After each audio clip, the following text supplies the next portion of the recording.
Hello everyone, welcome to Advait education. तो हम लोग अभी देखने वाले हैं एक नया चैप्टर और मेरे ख्याल से मोस्ट इंपॉर्टेंट चैप्टर है। ठीक है, चैप्टर का नाम है एसी एनालिसिस। एसी एनालिसिस या एसी फंडामेंटल आप लोग बोल सकते हो, राइट। और ये काफी इंपॉर्टेंट है। जिस तरीके से आपका अभी तक हम लोगों ने डीसी देखा वो हमारे लिए इंपॉर्टेंट है, वैसे ही एसी बहुत ज्यादा इंपॉर्टेंट है। ठीक है, तो एसी और डीसी, बेसिक इलेक्ट्रिकल की बात करोगे, नेटवर्क की बात करोगे तो सबसे ज्यादा इंपॉर्टेंट होता है। ओके, तो अभी हम लोग देखने वाले हैं एक नया चैप्टर जिसका नाम है एसी फंडामेंटल। तो जो भी चैप्टर नंबर है उसको लिखिए यहाँ पे आप। So this is chapter number, यहाँ पे आप लोग डाल लीजिए कि कौन से चैप्टर नंबर की हम लोग यहाँ पे बात करने वाले हैं। ठीक है, जस्ट उसको आप लोग डालिए अपने कॉपी में और चैप्टर का नाम लिखिए AC analysis. AC analysis, AC analysis की हम लोग बात करने वाले हैं। अब मैं बात करूं इसमें सिलेबस की, क्या क्या हमको पढ़ना है, तो इसको मैं अलग अलग पार्ट में डिवाइड करूंगा। उसी हिसाब से आप लोगों को वीडियो का जो है आपको वीडियो मिलेगा फोल्डर्स में। जैसे कि सिलेबस की बात करूं, इस चैप्टर्स में हम लोग क्या क्या पढ़ेंगे, तो इसका सिलेबस को मैं यहीं पे डिफाइन कर देता हूं। तो जस्ट मैं यहां पे सिलेबस की बात करना चाहूं। ओके, इस चैप्टर में सिलेबस की बात करना चाहूं तो एक बार देख लीजिए क्या क्या हमको पढ़ना रहता है। तो पहला ना आपको पढ़ना रहता है basic terminology. Basic terminology, basic terminology. अब बेसिक टर्मिनोलॉजी में क्या पढ़ना रहता है, इंपॉर्टेंट हमारे लिए ये है कि हम बेसिक टर्मिनोलॉजी में क्या पढ़ते हैं। Basic terminology in the sense कि जैसे जनरेशन कैसे होता है, फिर वहां से इंस्टेंटेनियस वैल्यू हमको कैसे मिलता है, फिर वहां से वेव फॉर्म क्या है, फिर वहां से आपका टाइम पीरियड क्या है, फ्रीक्वेंसी क्या है, एम्पलीट्यूड क्या है, मैग्नीट्यूड क्या है, फेज क्या है, फेज डिफरेंस क्या है, इन सब के बारे में आपको एकदम से आइडिया हो जाता है यहाँ पे बेसिक टर्मिनोलॉजी में। तो फर्स्ट टॉपिक हम लोग देखने वाले हैं, that is your lecture number 1 होने वाला है, बेसिक टर्मिनोलॉजी। ठीक है, एंड सेकेंड जो टॉपिक यहाँ पे मैं लिखना चाहूंगा, बेसिक टर्मिनोलॉजी के जस्ट बाद हम लोग यहाँ पे देखने वाले हैं कॉन्सेप्ट ऑफ फेजर, या फिर बेसिक टर्मिनोलॉजी के जस्ट बाद हम लोग यहां पे ले सकते हैं average value, average value and RMS value, क्योंकि ये भी आप लोग के लिए बहुत ही ज्यादा इंपॉर्टेंट है। एवरेज वैल्यू और आरएमएस वैल्यू से बहुत से क्वेश्चंस आप लोगों को पूछा जाता है कि कोई सिग्नल दिया है जिसका एवरेज वैल्यू निकालो, आरएमएस वैल्यू निकालो, ऐसा आपको दे दिया, तो ये भी हमारे लिए काफी ज्यादा इंपॉर्टेंट है, average value and RMS value. Okay, फिर यहां से थर्ड मैं बात करूंगा कॉन्सेप्ट ऑफ पावर। ठीक है, या कॉन्सेप्ट ऑफ पावर से पहले मैं यहां पे बात करूंगा आप लोगों को concept of phasor, concept of phasor के बारे में बात करूंगा। कॉन्सेप्ट ऑफ फेजर जिसमें आप लोग को पता चलेगा कि भाई यहाँ पे पोलर फॉर्म क्या होता है, रेक्टेंगुलर फॉर्म क्या होता है, एडिशन कैसे करते हैं, सब्ट्रैक्शन कैसे करते हैं, है ना, डिविजन्स कैसे करते हो, वहां पे मल्टीप्लिकेशन परफॉर्म कैसे करते हो, किस फॉर्म में कब रखना चाहिए, कैसे आप चीजों को कैलकुलेट करते हो, ये छोटा छोटा जो मैथमेटिकल ऑपरेशंस होता है उसको आप कॉन्सेप्ट ऑफ फेजर के थ्रू पढ़ने वाले हो। और मैथमेटिकल सॉल्यूशन के लिए ये आपको आना बहुत जरूरी है। इसके बाद इसके अलावा इसमें हम लोग देखेंगे कैसे दो साइनोसॉइड्स का कंपैरिजन किया जाता है, दो या दो से ज्यादा साइनोसॉइड्स का आपस में कंपैरिजन किया जाता है, तो उसके लिए क्या कंडीशन को सेटिस्फाई करना चाहिए, कौन कौन से ऐसे कंडीशन होना चाहिए जिसको सेटिस्फाई करा के आप दो साइनोसॉइड्स का आप कंपैरिजन कर सकते हो, है ना। तो ये सारे टॉपिक्स को हम लोग पढ़ते हैं कॉन्सेप्ट ऑफ फेजर में। उसके बाद कॉन्सेप्ट ऑफ फेजर पढ़ने के बाद आपके पास आता है कॉन्सेप्ट ऑफ पावर। आ रहा है बात समझ में? इस तरीके से हम लोग इसको ना डिवाइड कर देते हैं, बाइफरगेट कर लेते हैं, तो हमको पढ़ने में काफी इजी होगा, समझने में काफी इजी होगा। तो कॉन्सेप्ट ऑफ पावर की मैं बात करूं, यहां पे कॉन्सेप्ट ऑफ पावर की मैं बात करूं, तो कॉन्सेप्ट ऑफ पावर का, जब पावर का कॉन्सेप्ट से यहां पे आएगा तो भाई यहां पे पता चलेगा कि आपको कॉम्प्लेक्स पावर क्या है, एप्रिएंट पावर क्या है, what is the difference between the complex power and apparent power, फिर वहां से आपका एक्टिव पावर, रिएक्टिव पावर, है ना, ये सारी चीजें आपको देखने को मिलेगा। इवन पावर फैक्टर का आइडिया हो जाएगा अच्छा खासा। तो ये कॉन्सेप्ट ऑफ पावर हमारे लिए ना इस चैप्टर के वाइज से मैं देखूं, चैप्टर वाइज देखूं तो काफी ज्यादा इंपॉर्टेंट होने वाला है। यहाँ पे पावर के बारे में बातें करूंगा तो ठीक है। फिर कॉन्सेप्ट ऑफ पावर जस्ट आप पढ़ोगे उसके बाद आपके पास फेजर हो गया, कॉन्सेप्ट ऑफ पावर हो गया, एवरेज वैल्यू, आरएमएस वैल्यू हो गया, बेसिक टर्मिनोलॉजी हो गया, फंडामेंटल आपका कंप्लीट हो गया। अब यहां पे सर्किट लोगे। अब कैसा सर्किट लोगे? सीरीज सर्किट, सीरीज सर्किट, ठीक है। सीरीज सर्किट के बारे में एनालिसिस करना स्टार्ट करोगे, ठीक है। उसके बाद यहां पे आपका आएगा parallel circuit, parallel circuit, series circuit, then parallel circuit. अब इन सब में क्या होने वाला है? सीरीज सर्किट और पैरेलल सर्किट की आप बात करोगे तो यहां पे जैसे आर हो गया, एल हो गया, सी हो गया, 3 फंडामेंटल पैसिव एलिमेंट्स होता है, इनका एनालिसिस करना स्टार्ट करोगे। फिर आप आरएल सर्किट को पैरेलल में रखोगे, सीरीज में रखोगे, फिर आरसी को रखोगे, फिर आरएलसी लोगे। तो ये सारे कॉन्सेप्ट से यहां पे आते जाएंगे, ओके। देन छठा पॉइंट, देन सातवां आपके पास होने वाला है that is your resonance, that is your resonance, resonance, okay. ये रेजोनेंस आपके लिए इंपॉर्टेंट होने वाला है। तो जब आप रेजोनेंस पढ़ोगे तो यहां पे वही सीरीज, जैसे सीरीज सर्किट पढ़े रहोगे, आरएलसी सीरीज, तो सीरीज सर्किट में रेजोनेंस का कॉन्सेप्ट आपको बताई जाएगी। फिर यहां पे पैरेलल सर्किट में आप लोगों का रेजोनेंस का जो कॉन्सेप्ट है वो बताया जाएगा, सीरीज एंड पैरेलल सर्किट में, ओके। तो इतने सारे टॉपिक्स है, 7 यहां पे टॉपिक्स मेन आप देख सकते हो, 7 पार्ट में मैंने इसको डिवाइड कर दिया। तो इन सब को 1 बाय 1 करके हम लोग समझेंगे, और इसमें थोड़ा सा अच्छा खासा टाइम देना पड़ेगा अपने को, है ना। 8-10 घंटा तो देना ही पड़ेगा, क्योंकि इसको ना काफी अच्छे से समझना है अपने को, जल्दबाजी नहीं करेंगे अपन। ये चैप्टर्स को बहुत अच्छे से हम लोग यहाँ पे समझने वाले हैं, ओके। तो काफी अच्छे से इसको हम लोग समझेंगे। तो मैं चाहता हूं कि आप सभी लोग इस चैप्टर्स में थोड़ा सा टाइम दीजिए, जितना ज्यादा आप लोग टाइम दोगे उतना अच्छे से चैप्टर जो है आपको समझ में आएगा, ओके। तो ये रहा आपका सिलेबस, है ना। तो चलिए इस वीडियो नंबर 1 में इस चैप्टर का फर्स्ट वीडियो ये है। तो इसमें मैं स्टार्ट करता हूं आपका बेसिक टर्मिनोलॉजी से, ठीक है। चलो बेसिक टर्मिनोलॉजी से हम लोग बात करना स्टार्ट करें। यहां पे जो फर्स्ट टॉपिक है हमारा basic terminology, basic terminology, terminology, basic terminology. अब हम लोग यहां पे बेसिक टर्मिनोलॉजी की बातें करेंगे, है ना। तो सबसे पहले हम कहां से बात करना स्टार्ट करेंगे? यदि मैं बोलूं आपको तो सबसे पहले बात करना कहां से हम लोग स्टार्ट करेंगे, है ना। तो इस चैप्टर में जो बात होती है, इस बेसिक टर्मिनोलॉजी में जो बात होती है वो आपकी होती है generation of fundamental, AC fundamental, या फिर इलेक्ट्रिसिटी का जनरेशन कैसे होता है, ठीक है। तो यहां पे मैं जनरेशन की थोड़ा बात करना चाहूं फर्स्ट, जैसे मैं यहां पे जनरेशन की बात करना चाहूं, जनरेशन कैसे होता है थोड़ा सा आप लोगों को दिखाना चाहूं जनरेशन के बारे में। तो सिंपल सी बात है, यदि आप सिंगल फेज सिस्टम की बात कर रहे हो और वहां पे आप जनरेशन की बात करना चाहते हो, तो आपके पास लेट्स कंसीडर कि एक मैग्नेटिक फील्ड है।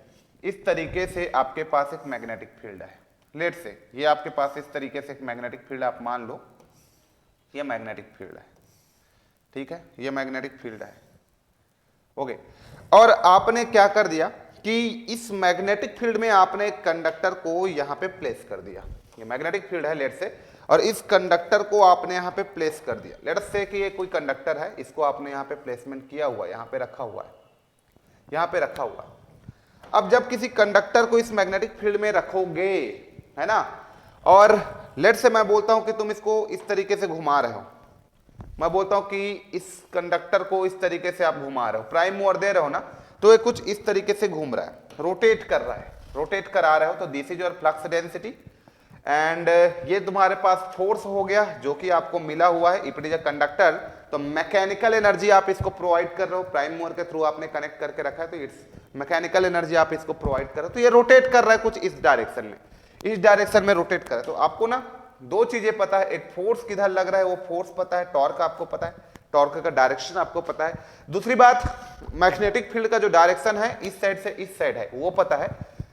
तो आप ये बता सकते हो, इसमें आप ये बता सकते हो कि लेट अस कंसीडर कि if it is a generator, if it is a generator तो राइट हैंड रूल आप यूज करोगे, एंड मैग्नेटिक फील्ड का डायरेक्शन आपको पता है ना, मैग्नेटिक फील्ड का डायरेक्शन आपको पता है, और फोर्स किधर लग रहा है वो भी आपको पता है। तो इस कंडक्टर की आप बात करोगे तो फोर्स ऊपर लग रहा है, मैग्नेटिक फील्ड का direction left to right direction में है, तो ऐसे करके लगाऊंगा। तो यहां पे जो करंट प्रोड्यूस हुआ ये इनवर्ड जा रहा है और यहां से ये निकल जाएगा आउटवर्ड। आप चेक कर लीजिए एक बार, ठीक है। ये देखिए मैग्नेटिक फील्ड का डायरेक्शन मेरा ये 4 फिंगर दिखा रहा है एंड फोर्स का डायरेक्शन मेरा थंब दिखा रहा है। तो according to Fleming right hand rule इस कंडक्टर में मैं चेक करूंगा तो देखो यार मैग्नेटिक फील्ड का डायरेक्शन इधर है, फोर्स ऊपर लग रहा है, तो करंट इनवर्ड्स है, तो यहां से ऑब्वियस सी बात है कि करंट जो है आउटवर्ड होगा। इसका मतलब ये हुआ कि जब किसी कंडक्टर को मैग्नेटिक फील्ड के बीच में आप रोटेट कराओगे तो ये कंडक्टर इस मैग्नेटिक फील्ड को कट करेगा, मैग्नेटिक फील्ड को कट करेगा। यदि मैं बोल दूं लेट्स से कि यहां पे जो मैग्नेटिक फील्ड है, यदि मैं मान भी लूं, चलो यहां पे जो मेरा मैग्नेटिक फील्ड है, यहां पे जो मेरा मैग्नेटिक फील्ड है, लेट्स से ये मैग्नेटिक फील्ड मेरे पास साइनोसॉइडल है, लेट्स से मैं मान भी लूं कि ये जो मैग्नेटिक फील्ड है मेरे पास साइनोसॉइडल है, साइनोसॉइडल लेट्स से मैंने मान लिया, चलो कुछ भी ले लूं, अभी मैं मान लेता हूं कि चलो मेरा जो मैग्नेटिक फील्ड है वो कैसा है, साइनोसॉइडल है, मेरा मैग्नेटिक फील्ड साइनोसॉइडल। या आप बोल लो चलो यदि आप कंपोनेंट की बात करते हो, प्लेन ऑफ एक्सिस की बात करते हो, तो चलो आप कॉस लेते हो बुक के अकॉर्डिंग, तो phi M cos omega T आपने ले लिया। चलो ये मैग्नेटिक फील्ड मेरे पास ये है। लेट अस फैराडे लॉ यहां पे लगाना चाहूं मैं, अकॉर्डिंग टू फैराडे लॉ। आगे चल के इसको आप बहुत अच्छे से पढ़ोगे सारे चीजों को, फैराडेस लॉ क्या होता है, ये क्या है, वो क्या है। ये जो इलेक्ट्रोमैग्नेटिज्म, अभी इलेक्ट्रोमैग्नेटिक इंडक्शन पढ़ने वाले हो उसमें काफी अच्छे से इसको देखोगे कि फैराडे लॉ वगैरह क्या है सब। लेट अस मैंने वहां पे एक कंपोनेंट ले लिया, phi M cos omega T वाले कंपोनेंट को ले लिया जो किसी मैग्नेटिक फील्ड में रखा है, और उसको यहां से घुमाओगे तो दो कंपोनेंट में टूटेगा, दिस एंड दिस। तो अभी मैंने इसको ले लिया। तो अकॉर्डिंग टू फैराडे लॉ आपका क्या होता है कि जब किसी कंडक्टर को मैग्नेटिक फील्ड के बीच में रोटेट कराता है तो कंडक्टर फ्लक्स को कट करता है। जब वो फ्लक्स को कट करता है तो उसमें एक ईएमएफ इंड्यूस हो जाता है। ये फैराडे लॉ का फर्स्ट हो गया, फर्स्ट लॉ हो गया। सेकेंड लॉ ये बताता है कि the induced EMF is directly proportional to rate of change of flux linkage of the coil. यदि आप इसको लिखना चाहोगे तो डी बाई डी टी, और यहां से आप लिख सकते हो साइन, और इसको अच्छे से लिखना चाहते हो तो माइनस का ये एन हो जाएगा डी बाई डी टी, और यहां पे आप लिख देते हो फाई टी। ओके, यहां पे रख दोगे उस फ्लक्स की वैल्यू को, तो you will get E is equal to minus का एन और डी बाई डी टी ये हो गया आपके पास, और फाई टी का वैल्यू को यहां पे पुट करोगे तो phi M cos omega T. So this will be phi M cos omega T. Okay, अब इसको डिफरेंशिएट कर दो। लेट से इसको आपने डिफरेंशिएशन कर दिया इसका, तो E इज इक्वल टू आपको मिलने वाला है, ये माइनस हो गया, ये n हो गया, इसका ओमेगा जो है ये फाई एम हो गया, चलो ओमेगा भी सामने आएगा, ये आपके पास फाई एम हो गया, एंड कॉस ओमेगा टी का differentiation with respect to time, omega सामने आ गया, और कॉस का हो जाएगा प्लस का साइन ओमेगा टी, प्लस का साइन ओमेगा टी, राइट, ये हो गया। तो हियर इसको मैं लिख सकता हूं ओमेगा, ओमेगा को मैं क्या लिख सकता हूं यहां पे, ओमेगा को लिख सकता हूं मैं 2 pi F. Omega is the angular frequency और उसकी वैल्यू होता है in terms of frequency 2 pi F, और ये मेरे पास हो जाएगा फाई मैक्सिमम, और ये हो जाएगा एन, और ये मेरे पास sine omega T, sine omega T. तो ये जो वैल्यू आया, ये जो वैल्यू आया, यही इसका मैक्सिमम वैल्यू है। When omega T is equal to 90 put करोगे तो आपको ये ईएमएफ मैक्सिमम मिलेगा। इसका मतलब क्या होता है कि जब फ्लक्स की वैल्यू मैक्सिमम कटिंग होगा, मिनिमम होगा, तो वहां पे ईएमएफ जो है वो मैक्सिमम होगा। मतलब फ्लक्स को मैं मैक्सिमम कट करूंगा, वहां पे मेरा ईएमएफ मिनिमम होगा, वहां पे मेरा ईएमएफ मैक्सिमम होगा, और फ्लक्स का कटिंग नहीं होगा तो वहां पे ईएमएफ मेरा क्या होगा, जीरो होगा। तो उसी चीज को हम लोग यहां पे देखने वाले हैं।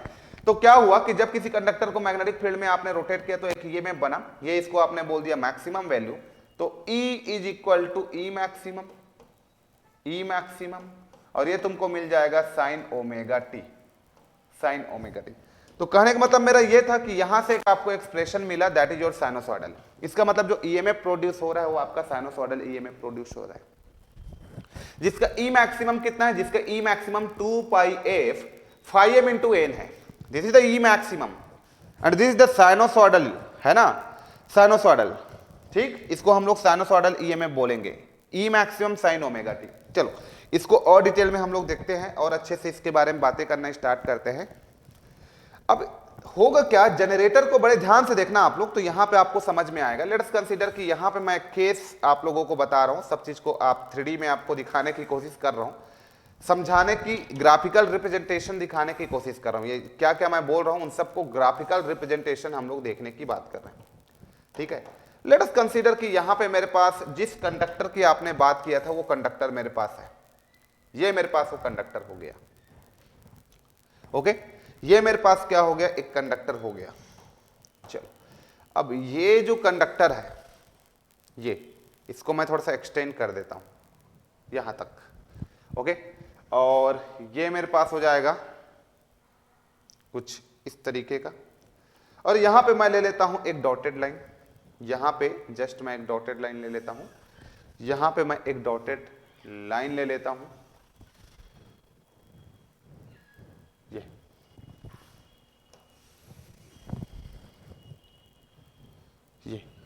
ओके, ये मेरे पास हो गया।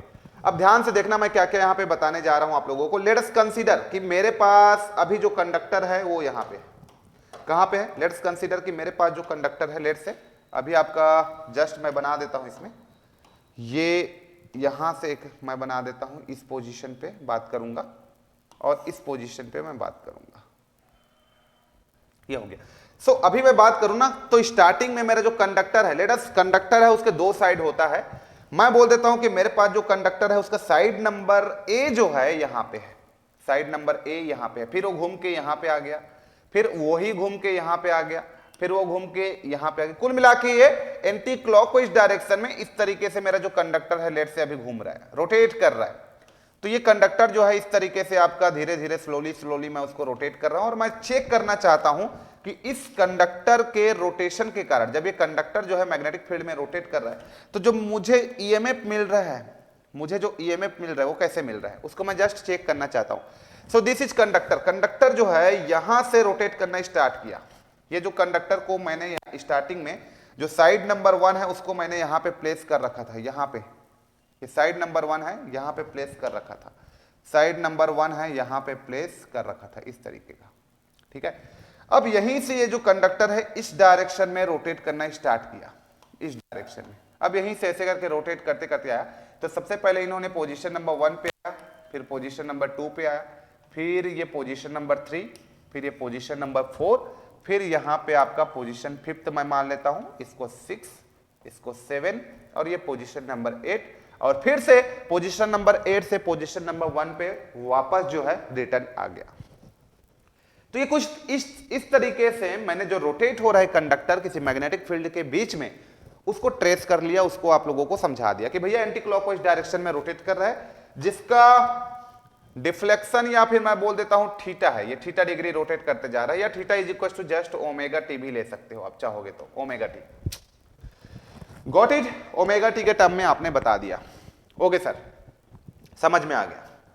चलो जरा एक बार देख लेते हैं कि इसको भी एक्सटेंड कर देते हैं आगे की ओर, इसको भी हम लोग एक्सटेंड कर देते हैं, तो इस तरीके से मैं एक्सटेंड कर दिया इसको भी, और इसको भी एक्सटेंड कर देता हूं मैं इस तरीके से, इसको भी मैंने ना एक्सटेंड कर दिया, ये ठीक है।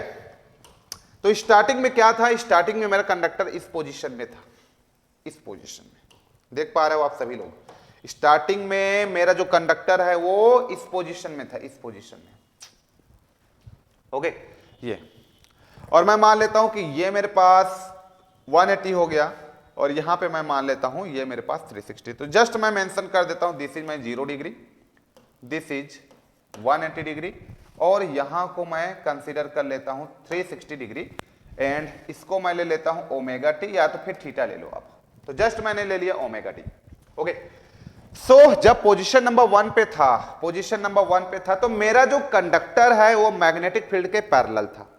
अब जब मेरा कंडक्टर मैग्नेटिक फील्ड के पैरेलल था, that means there is no cutting off flux, flux का कोई कटिंग हो ही नहीं रहा है, तो क्या ईएमएफ इंड्यूस होगा, फ्लक्स में कोई टाइम के रेस्पेक्ट में कोई चेंज हो ही नहीं रहा है, दैट मींस फ्लक्स में कोई कटिंग हो ही नहीं रहा है, तो क्या जब पैरेलल होगा मैग्नेटिक फील्ड का मेरा कंडक्टर, तो कोई ईएमएफ इंड्यूस होगा, नहीं होगा, जब तक ये पैरेलल रहेगा नहीं होगा। ये मैग्नेटिक फील्ड है और ये मेरा कंडक्टर है, ये ऐसे करके थीटा डिग्री उसको कट करते जाएगा, जितना कट करते जाएगा उतना ईएमएफ इंड्यूस होगा, तो पैरेलल में तो ईएमएफ इंड्यूस नहीं हुआ, इसलिए यहां पे मैग्नेटिक फील्ड पोजीशन नंबर 1 पे आपका क्या था, पोजीशन नंबर 1 पे पैरेलल में था कंडक्टर जो है उस मैग्नेटिक फील्ड का, तो कोई फ्लक्स का कटिंग नहीं हुआ, दैट्स व्हाई ईएमएफ भी 0 है। तो यहां से मैं बोल देता हूं कि ये मेरे पास ईएमएफ है, this is the instantaneous value of EMF, इसका क्या मीनिंग है अभी हम लोग देखेंगे, है ना। तो कोई भी फ्लक्स का कटिंग नहीं हुआ, जब कोई भी फ्लक्स का कटिंग नहीं हुआ तो मुझे जो वेव फॉर्म यहां पे मिला है ना, कैसे मिलेगा देखते रहिए। ये जो वेव फॉर्म अभी मैं जस्ट जो ड्रॉ करने वाला हूं कुछ इस तरीके का मिलने वाला है, ये, ठीक है, और ये इस तरीके का वेव फॉर्म आपको मिलने वाला है। ये क्या इतना क्लियर हो गया? चलो, तो अब मैं यहां पे जैसे इसको रोटेट कराना स्टार्ट कर दिया, फ्लक्स कटिंग होना स्टार्ट हो गया। अब देखते रहो कि यहां पे होगा क्या, फ्लक्स का कटिंग होना स्टार्ट हो गया। तो ये मैं बोल देता हूं this is the first position, ये फर्स्ट पोजीशन में आ गया। ये देखो यहां पे आपका सेकंड पोजीशन, तो सेकंड पोजीशन में अब ईएमएफ जो है स्टार्ट हो गया यहां पे प्रोड्यूस होना। थर्ड पोजीशन में जैसे ही मेरे कंडक्टर का साइड आया, लेट से वो कंडक्टर ए है, ए जो है यहाँ पे 3 में आया, तो यहाँ पे थर्ड पोजीशन में आपका ईएमएफ प्रोड्यूस हुआ, तो this is your third position. फिर थर्ड से फोर्थ पोजीशन में देखो अब फिर से आपका क्या होना स्टार्ट हो जाएगा, कम होना स्टार्ट हो जाएगा, तो दिस इज फोर्थ पॉइंट। और यहां से मैंने इसको मेंशन कर लिया फिफ्थ, यहां से मैंने इसको मेंशन कर लिया 6, यहां से मैंने इसको मेंशन कर दिया 7, और यहां से मैंने इसको मेंशन कर लिया पॉइंट नंबर 8। फिर से पोजीशन नंबर 8 में आ गया, फिर से 1 वही रिपीट होगा, फिर 1 जो है फिर उसी अपने आप को रिपीट करेगा। तो इस तरीके से जो मुझे ईएमएफ मिला, ये ईएमएफ जो मिला, ये मेरा कैसा ईएमएफ मिला, साइनोसॉइडल ईएमएफ मिल गया। और मैं इसको लिखना चाहूं तो ये मेरे पास क्या वैल्यू हुआ, ये जो वैल्यू मेरे को मिला यहां से लेकर के यहां तक, ये जो वैल्यू मिला, इसी को मैं क्या बोल सकता हूं, ई मैक्सिमम। इसी को मैं क्या बोल सकता हूं, ई मैक्सिमम। तो ओवरऑल इसका इक्वेशन लिखना चाहूं मैं, ओवरऑल इसका इक्वेशन लिखना चाहूं तो ये मेरे पास हो जाएगा ET is equal to E maximum, और ये मेरे पास साइनोसॉइडल है तो साइन, और किसके रेस्पेक्ट में है, ये ओमेगा टी के रेस्पेक्ट में है, और ओरिजिन कहां पे है, 0 से है, तो sign omega T.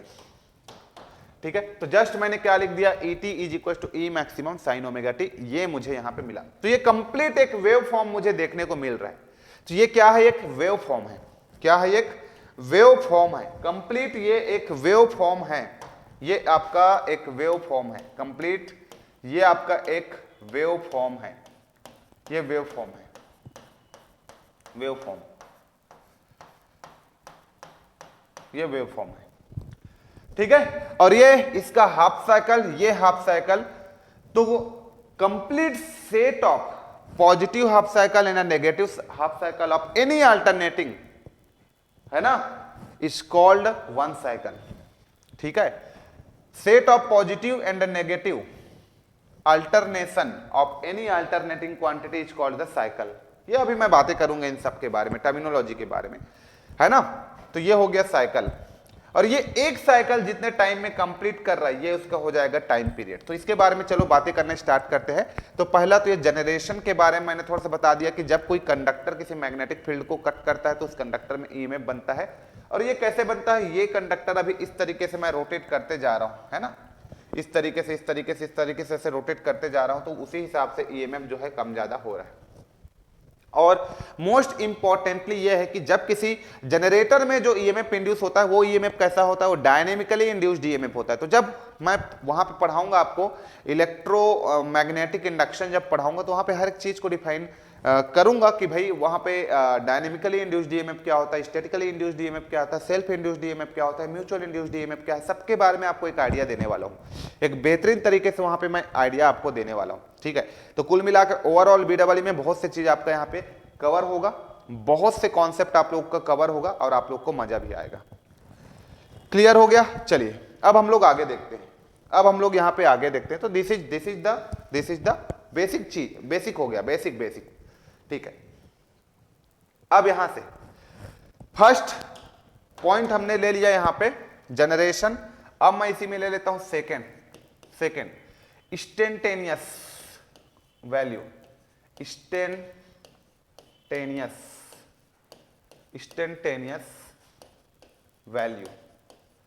Instantaneous value. ये क्या होता है, ये टर्म्स बहुत यूज होता है। यदि मैं बेसिक टर्मिनोलॉजी की बात करूं तो ये टर्म्स जो है बहुत यूज होता है। इंस्टेंटेनियस वैल्यू, है ना। तो क्या होता है instantaneous value, the value of any alternating quantity at any time T, the value of alternating quantity. Alternating quantity का मतलब वो वोल्टेज या करंट कुछ भी हो सकता है।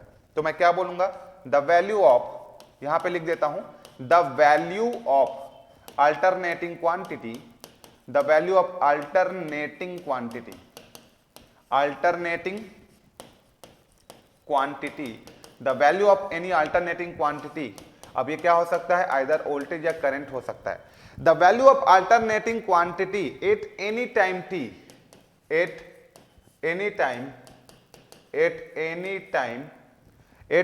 Time t, the value of alternating quantity at any time t is called instantaneous value, is called instantaneous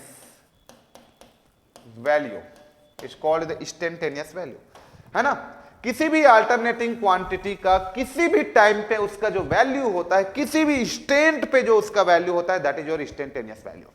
okay, यदि मैं इस इंस्टेंटेनियस वैल्यू को लिखना चाहूं for different quantity, for example मैं इसको ईएमएफ के लिए लिखना चाहूं तो ईटी इज इक्वल टू मेरे पास क्या हो जाएगा, ई मैक्सिमम साइन ओमेगा टी।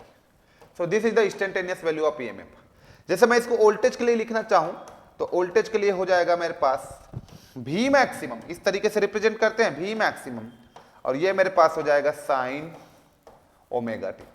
जैसे मैं इसको करंट के लिए लिखना चाहूंगा तो ये मेरे पास हो जाएगा करंट, और ये मेरे पास हो जाएगा I मैक्सिमम, और ये हो जाएगा मेरे पास साइन ओमेगा टी।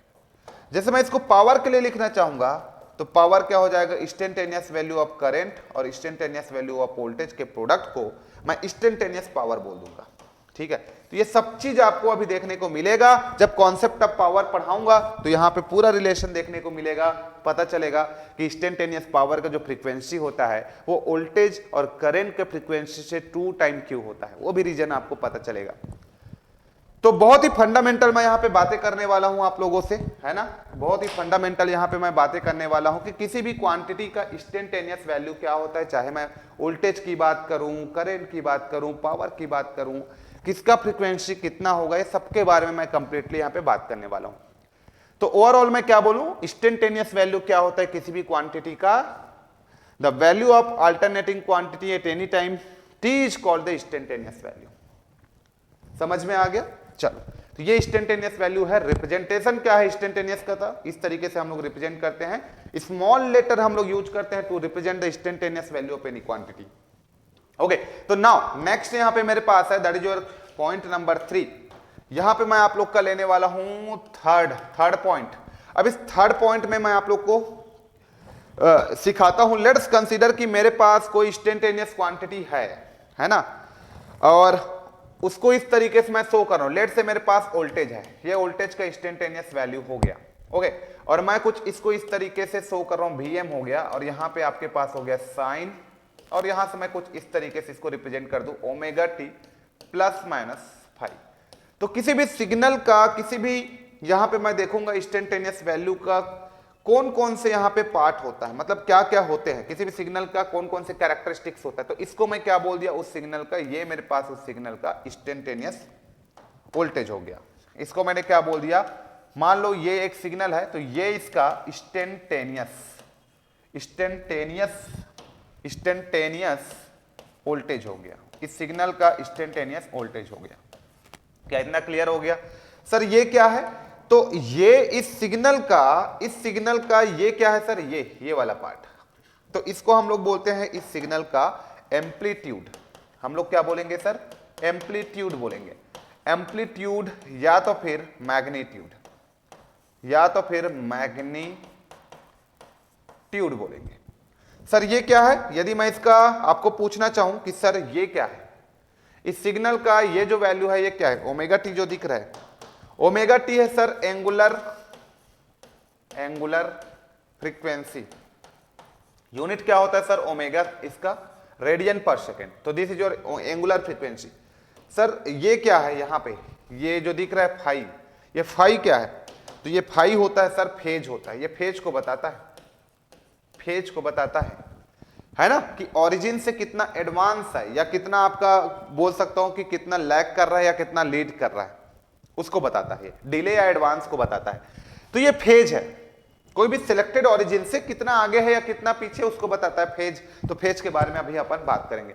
तो कोई भी इंस्टेंटेनियस क्वांटिटी की मैं बात करता हूं तो इतना सारा इंफॉर्मेशन कैरी करता है, आपको इतना सारा इंफॉर्मेशन आपको देता है, इंस्टेंटेनियस वोल्टेज, एम्पलीट्यूड और मैग्नीट्यूड के बारे में, जिसको आप पीक वैल्यू भी बोलते हो या मैक्सिमम वैल्यू भी बोलते हो, एंगुलर फ्रीक्वेंसी के बारे में, फेज के बारे में, ये सब देता है। तो थोड़ा सा आपको आइडिया होना चाहिए। एक बहुत ही बेसिक लेक्चर में रखने वाला हूं फर्स्ट को, जिससे आपको जितना भी नोटेशन वाला जो पॉइंट ऑफ व्यू से जो आपके इंपॉर्टेंट होते हैं एग्जाम पॉइंट ऑफ व्यू से या जो टर्मिनोलॉजी पॉइंट ऑफ व्यू से इंपॉर्टेंट होता है वो सब क्लियर हो जाएगा इस लेक्चर नंबर 1 में। तो चलिए देखते हैं थर्ड पॉइंट, हम लोग यहाँ पे थर्ड पॉइंट देख लेते हैं, वेव फॉर्म। सबसे पहले मुझे बताइए कि वेव फॉर्म क्या होता है। ये थर्ड पॉइंट जैसे मैं देखना चाहूं तो सबसे पहले मुझे बताइए कि व्हाट इज वेव फॉर्म। ये वेव फॉर्म क्या होता है? तो वेव फॉर्म एक प्रकार से ग्राफिकल रिप्रेजेंटेशन है किसी भी अल्टरनेट क्वांटिटी का विथ रेस्पेक्ट टू टाइम, है ना।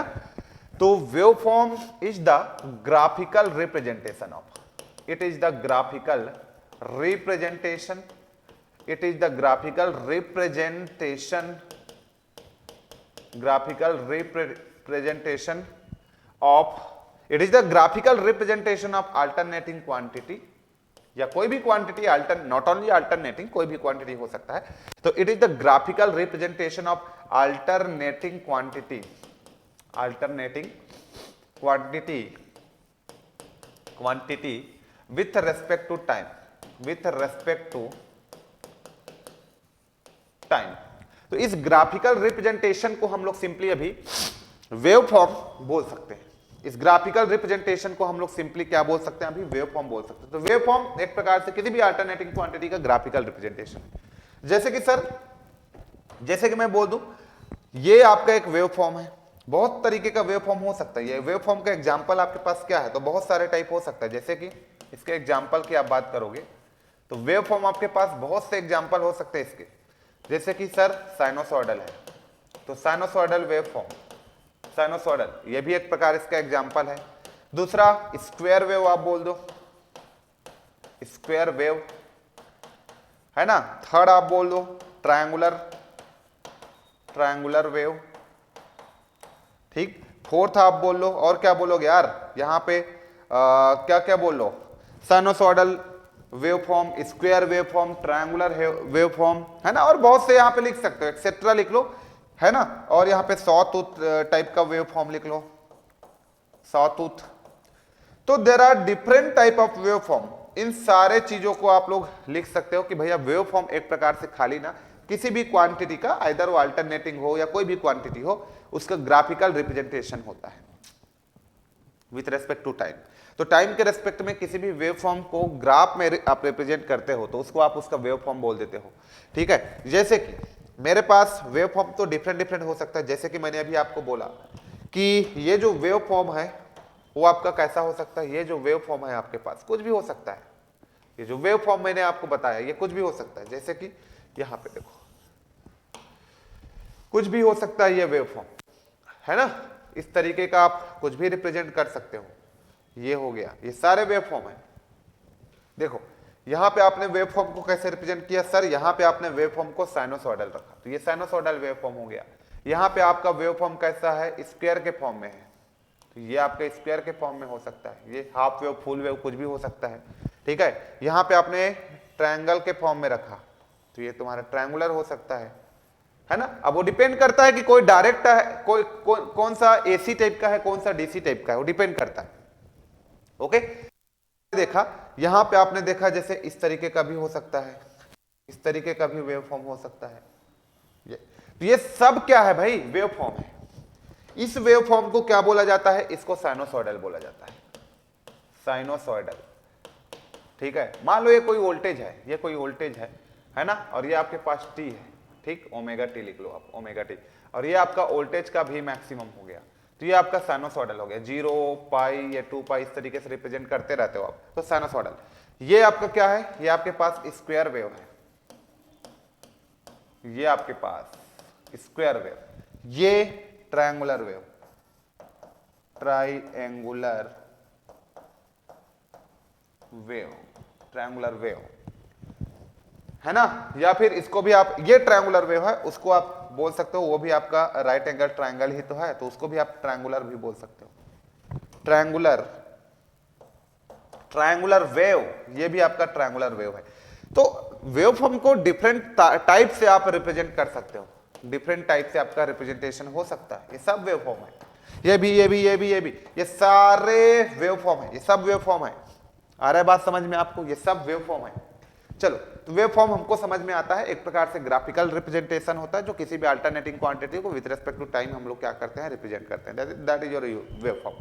ओके, अब हम लोग आगे देख लेते हैं। ये सारा चीज पढ़ने के बाद हम लोग अब आगे देख लेते हैं। वेव फॉर्म के जस्ट बाद मैं यहाँ पे देखूं तो मेरे पास क्या क्या होता है। यहाँ पे साइकिल क्या होता है, साइकिल, चौथा पॉइंट, पांचवा ले लेता हूं यहाँ पे, साइकिल। जैसे कि मैं बोल दूं साइकिल क्या है, साइकिल, साइकिल है ना। तो किसी भी अल्टरनेटिंग क्वांटिटी का a complete set of positive and a negative of any alternating quantity, a complete set of positive and a negative value of any alternating quantity is called the cycle। तो मैं क्या लिख सकता हूं, a complete set of, यहां पे complete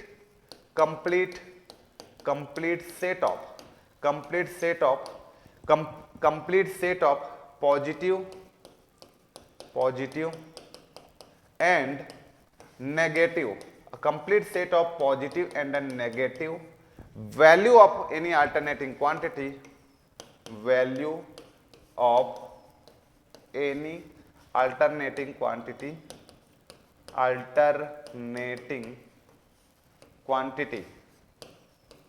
alternating quantity, क्या बोला मैं, complete set of positive and a negative value of any alternating quantity is called cycle, is called cycle। उसी को हम लोग साइकिल बोलेंगे, उसी को मैं क्या बोलूंगा यहाँ पे, साइकिल बोलूंगा। तो a complete set of positive and negative value of any alternating quantity is called the cycle. ठीक है, साइकिल क्या बोला, a complete set of positive and negative value of any alternating quantity is called the cycle. जैसे कि यहाँ पे number of cycle मैं बोलूं, बताओ इसमें नंबर ऑफ साइकिल कितने हैं। जैसे मैं आपको बोल दूं कि चलो बताओ इसमें नंबर ऑफ साइकिल्स कितने हैं, तो आप मुझे बोलोगे सर इसमें ना नंबर ऑफ साइकिल्स, चलो बना देते हैं। इसमें मैं बोल दूं आपको कि नंबर ऑफ साइकिल कितने हैं, ये आपके पास हो गया। लेट से ये तुम्हारे पास कोई ईएमएफ है, ठीक, और यहां पे मैं लिख देता हूं ओमेगा टी, ओके, और ये मैं लिख देता हूं 0 पाई एंड 2 पाई, ओके, ये इस तरीके का। और ये इस ईएमएफ का मैक्सिमम वैल्यू है, ये मैक्सिमम वैल्यू। अब मैं आपको इसमें नंबर ऑफ साइकिल्स की बात करूं तो this is positive half cycle, this is your positive half cycle and this is your negative half cycle, negative half cycle. ठीक है, तो complete set of positive and negative value of alternating quantity, मतलब इसका और इसका एक complete set को मैं क्या बोलूंगा, यहाँ पे साइकिल बोलूंगा। तो साइकिल की बात करूं तो यहाँ पे कितने साइकिल है, यहाँ पे नंबर ऑफ साइकिल 1 है। यदि यहाँ पे मैं बात करूं कि भाई इसमें देखो नंबर ऑफ साइकिल कितना है, तो नंबर ऑफ साइकिल का मतलब होता है 0 से लेकर के 2 पाई तक आप देखते हो, तो नंबर ऑफ साइकिल यहाँ पे एक ही है ना। तो एक साइकिल इज इक्वल टू कितना होता है, एक साइकिल इज इक्वल टू होता है 2 पाई, या एक साइकिल इज इक्वल टू होता है 360 डिग्री में, रेडियन में। ठीक है, एक साइकिल इज इक्वल टू होता है 360 डिग्री। तो पॉजिटिव नेगेटिव सेट के complete set of positive negative, है ना, या complete set of positive negative value of any alternating quantity is called the cycle. तो यहाँ पे एक साइकिल है, ये एक कंप्लीट एक साइकिल है, 360 डिग्री ही एक साइकिल बनता है। ओके, तो ये आपका साइकिल हो गया। अब साइकिल की आप बात ही कर रहे हो इसमें, तो इसको आप क्या बोलते हो, पॉजिटिव सेट अल्टरनेशन। ये क्या होता है, इसको आप बोल देते हो alternation. 1 half cycle is called the alternation. इसको आप क्या बोल देते हो, एक टर्म्स यूज होता है अल्टरनेशन, एक टर्म आपका यूज होता है that is your alternation. Alternation terms जो यूज होता है इसका मीनिंग क्या है, अल्टरनेशन का मीनिंग क्या है यहाँ पे। जैसे मैं आपसे पूछूं कि अल्टरनेशन क्या है ना, तो जैसे 0 से लेकर के पाई तक का एक सेट है पॉजिटिव सेट, और पाई से लेकर के 2 पाई तक का दूसरा सेट है that is your negative set. तो यदि मैं बोलूं कि अल्टरनेशन क्या है, तो अल्टरनेशन क्या होता है आपका, केवल एक हाफ साइकिल को अल्टरनेशन बोलते हो। तो इसमें 2 अल्टरनेशन है, एक पॉजिटिव एक नेगेटिव का। अल्टरनेशन का मतलब होता है हाफ साइकिल, हाफ साइकिल को ही अल्टरनेशन बोलते हैं। तो alternation is nothing but half cycle, ये भी टर्म्स आपका यूज होते रहता है। हाफ साइकिल को ही एक अल्टरनेशन बोलते हो, हाफ साइकिल। हाफ साइकिल को अल्टरनेशन बोलते हो। समझ में आ रहा है? हाफ साइकिल को ही आप अल्टरनेशन बोलते हो, हाफ साइकिल को, ये अल्टरनेशन। समझ में आ गया? अब यहां पे बात आती है कि सर साइकिल हो गया, वेव फॉर्म हो गया, ये सारा चीजें हम लोगों ने समझ लिया। तो अब बात आती है कि व्हाट इज फ्रीक्वेंसी। फ्रीक्वेंसी अगला पॉइंट मैं ले रहा हूं, that is your 5th number के बाद मैं 6 ले रहा हूं यहां पे, that is your frequency. Frequency क्या है इसको हम लोग समझते हैं। फ्रीक्वेंसी, फ्रीक्वेंसी है ना, व्हाट इज फ्रीक्वेंसी, चलिए बताइए मुझे व्हाट इज फ्रीक्वेंसी। फ्रीक्वेंसी ये बताएगा कि the number of cycle in 1 second time, मतलब 1 सेकेंड टाइम में नंबर ऑफ साइकिल कितने बनते हैं किसी भी वेव फॉर्म का, वो आपका फ्रीक्वेंसी को बताता है। तो मैं क्या लिखूंगा, द नंबर ऑफ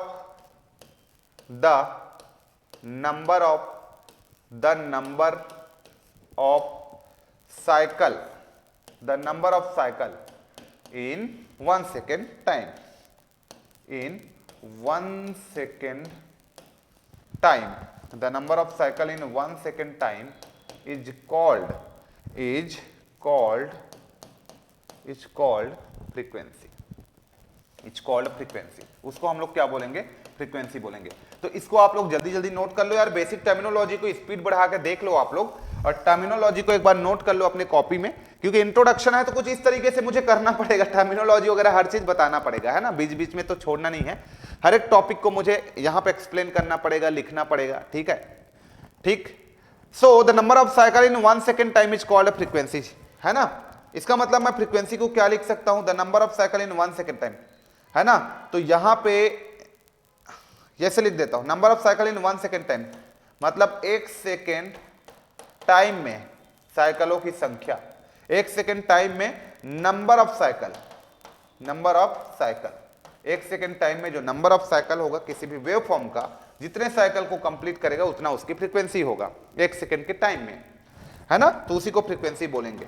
इसको हम लोग डिनोट करते हैं फ्रीक्वेंसी को एफ से, और ये हो जाएगा, यहां पे मैं लिख सकता हूं number of cycle in 1 second time, number of cycle in 1 second time, number of cycle in 1 second time. This is frequency. यदि मैं फ्रीक्वेंसी की यूनिट की बात करूं तो नंबर ऑफ साइकिल मतलब ये हो जाएगा मेरा साइकिल पर सेकेंड, या फिर इसका मैं यूनिट की बात करूं तो ये हो जाएगा आपका हर्ज, या फिर मैं इसकी यूनिट की बात करूं तो हर्ज।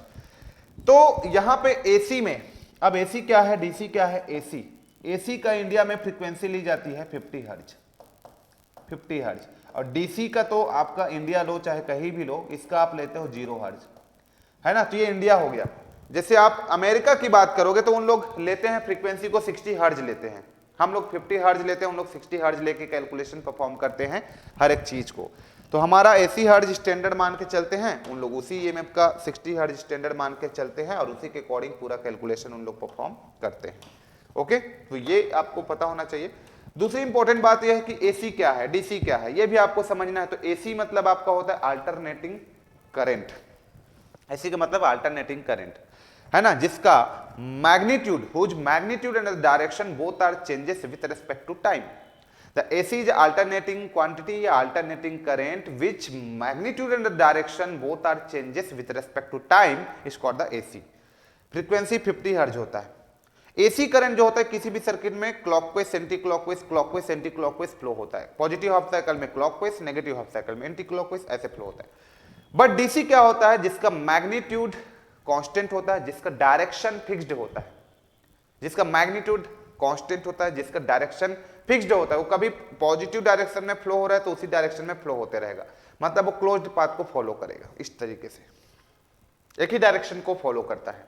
डीसी एक ही डायरेक्शन को फॉलो करता है, लेकिन एसी एक बार इधर से जाएगा, फिर वापस आएगा, फिर जाएगा, फिर आएगा, इलेक्ट्रॉन फिर जाएंगे, फिर वापस आएंगे, फिर जाएंगे, फिर आएंगे, ये एसी होता है। लेकिन डीसी का मतलब है इलेक्ट्रॉन के डायरेक्शन एक ही डायरेक्शन में फ्लो होते रहता है, यूनिडायरेक्शनल होता है उसमें, जिसका मैग्नीट्यूड कांस्टेंट होगा, जिसका डायरेक्शन कांस्टेंट होगा, फिक्स होगा, डेफिनेट डायरेक्शन होगा। ठीक है, इस तरीके से आप बोल सकते हो। तो एसी डीसी का आप थोड़ा सा जानते हो, इसलिए मैंने स्टार्टिंग में डेफिनेशन नहीं बताया। एसी डीसी को तो आप जानते ही हो, ठीक है। तो लिख लेना, फिर भी आप अपने कॉपी के स्टार्टिंग में लिख लेना एसी क्या है, डीसी क्या है, इस तरीके से। ओके, तो तो फ्रीक्वेंसी मैंने बता दिया कि भाई number of cycle in 1 second time is called the frequency. जैसे कि मैं बोल दूं कि यहां पे एक वेव फॉर्म ले लेता हूं सिंपली मैं, और आपको पूछ दूं कि चलो इसका तुम फ्रीक्वेंसी काउंट करके मुझे बताओ। इस वेव फॉर्म का आप क्या बता दो मुझे, इस वेव फॉर्म का मुझे आप फ्रीक्वेंसी बता दो। तो यहां पे मैं पूछ दिया कि चलो यहां पे इस तरीके का एक सिग्नल है ये, और मैं बोल दूं कि यहां से लेकर के यहां तक ये हो गया, यहां से लेकर के यहां तक ये हो गया और ये हो गया, और मैं बोल दूं कि ये जो है यहां से लेकर के यहां तक 1 सेकेंड का टाइम है। This is the 1 second time, this is your 1 second time. अब ये 1 सेकेंड टाइम है यहां से लेकर के यहां तक का, तो if it is 1 second time तो इसकी फ्रीक्वेंसी कितना है। यदि मैं आपको फ्रीक्वेंसी की वैल्यू पूछूं इस सिग्नल का, तो देखो यहां से लेकर के यहां तक इन्होंने एक साइकिल को कंप्लीट किया, फिर यहां से लेकर के यहां तक इन्होंने दूसरा साइकिल कंप्लीट किया, फिर यहां से लेकर के यहां तक तीसरा साइकिल को कंप्लीट किया, और यहां से लेकर के यहां तक इन्होंने चौथा साइकिल को कंप्लीट किया। तो टोटल नंबर ऑफ साइकिल मेरे पास क्या है, 4 है। तो 4 साइकिल 1 सेकेंड टाइम, इसका मतलब इसका जो फ्रीक्वेंसी हो जाएगा 4 साइकिल पर सेकेंड, या तो फिर 4 हर्ट्ज। तो अभी मैंने यहां पे जो वेव फॉर्म बनाया ये मेरा कितना हो गया, 1 सेकेंड में 4 साइकिल को कंप्लीट कर रहा है। तो अभी जो फ्रीक्वेंसी होगा इस सिग्नल का वो 4 हर्ट्ज हो गया। ऐसा साइनोसॉइडल बना दिया, इसका ये मतलब नहीं होता कि उसका फ्रीक्वेंसी हर बार 50 हर्ट्ज होगा। इट डिपेंड्स कि वो 1 सेकेंड टाइम में कितने साइकिल को पूरा कर रहा है, उस हिसाब से आप फ्रीक्वेंसी को डिफाइन करते हो। क्या इतना क्लियर हो गया सभी को? उस हिसाब से आप फ्रीक्वेंसी को डिफाइन करते हो। तो ये आपका फ्रीक्वेंसी हो गया। चलो अब आता है एक टर्मिनोलॉजी की, फ्रीक्वेंसी को आपने डिफाइन कर लिया, the number of cycle in 1 second time is called the frequency. Okay sir, frequency को आपने यहां 6 पॉइंट में डिफाइन कर लिया। अब मैं डिफाइन करता हूं यहां पे 7th पॉइंट में, अब मैं डिफाइन करता हूं यहां पे 7th पॉइंट, 7वां पॉइंट लेता हूं और यहां पे लिखता हूं time period. Time period, okay, time period की मैं बात कर लेता हूं। यहां पे 7th पॉइंट मैंने लिया टाइम पीरियड। टाइम पीरियड क्या होता है अब बताता हूं। एक साइकिल को कंप्लीट करने में आपको जितना समय लगता है, जितना टाइम लगता है, that is your time period, है ना। तो हम लोग क्या लिखेंगे, the time required to complete 1 cycle. क्या लिखेंगे बेटा यहां पे, द टाइम टेकन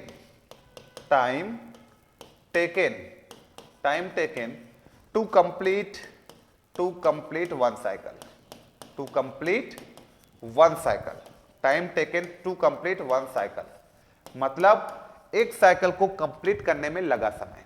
हिंदी में क्या लिखेंगे, एक साइकिल को कंप्लीट करने में जो लगा समय है उस समय को ही हम लोग क्या बोलते हैं, टाइम पीरियड।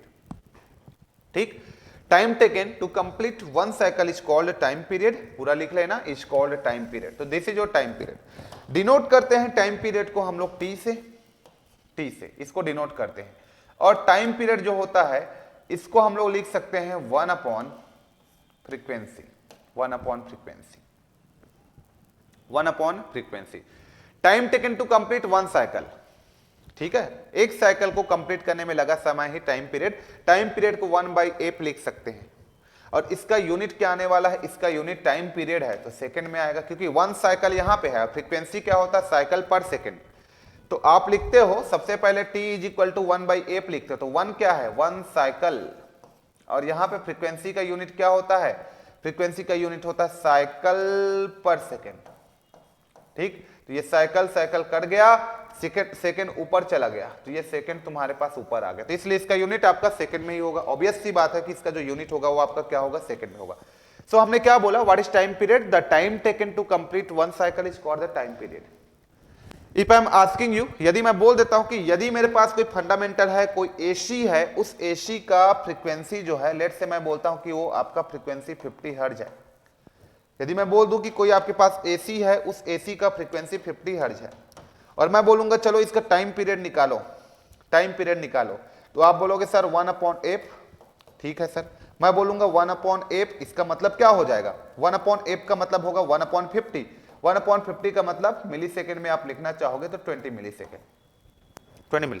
इसका मतलब हमारे पास जो अल्टरनेटिंग क्वांटिटी होता है जिसकी फ्रीक्वेंसी 50 हर्ट्ज है, उसका मैं टाइम पीरियड कैलकुलेट करना चाहूंगा तो उसका जो टाइम पीरियड आएगा वो 20 मिली सेकेंड आएगा। इसका मतलब यह है कि मेरे पास कोई यहां पे एक साइनोसॉइडल है, लाइक इस तरीके से मेरे पास कोई साइनोसॉइडल है, और उस साइनोसॉइडल सिग्नल का मुझे यदि फ्रीक्वेंसी पता है तो मैं आराम से, बड़े आराम से इसका टाइम पीरियड बता सकता हूं, बहुत ही आराम से मैं इसका टाइम पीरियड को बता सकता हूं। ये लेट से मैं बोल देता हूं कि दिस इज योर, ये आपका ओमेगा टी हो गया, ठीक है, और मैं इसको बोल देता हूं कि ये आपके पास कोई ईएमएफ है या वोल्टेज कुछ भी ले लो, ये इसका मैक्सिमम वैल्यू, ये इसका मैक्सिमम वैल्यू, ये इसका मैक्सिमम वैल्यू, दिस इज 0, ये पाई हो गया और ये आपके पास 2 पाई हो गया। Got it? इतना क्लियर हो गया ये। अब मैं बोलूंगा कि सर इसका आप टाइम पीरियड मुझे बताओ, तो अभी आपने इसका फ्रीक्वेंसी को आपने डिफाइन कर लिया, फ्रीक्वेंसी लेट से इसका 50 हर्ट्ज है। टाइम पीरियड एक साइकिल को कंप्लीट करने में लगा समय, मतलब ये यहां से लेकर के यहां तक देखो एक साइकिल बन रहा है, तो सर यदि ये एक साइकिल यहां से लेकर के यहां तक का बना रहा है तो इसका टाइम पीरियड क्या हो जाएगा सर? इसका जो टाइम पीरियड हो जाएगा सर वो आपका टी हो जाएगा। तो यहां से मैंने लिख दिया टाइम पीरियड टी। तो टाइम पीरियड क्या हुआ सर? एक साइकिल को कंप्लीट करने में लगा समय। कितना समय लगेगा सर? यदि फ्रीक्वेंसी 50 हर्ट्ज है, मतलब 50 हर्ट्ज है, फ्रीक्वेंसी 50 हर्ट्ज है ना, फ्रीक्वेंसी 50 हर्ट्ज है, तो उसका टाइम पीरियड यदि मैं लिखना चाहूं तो 1/t equal to 1/f, 20 milli second.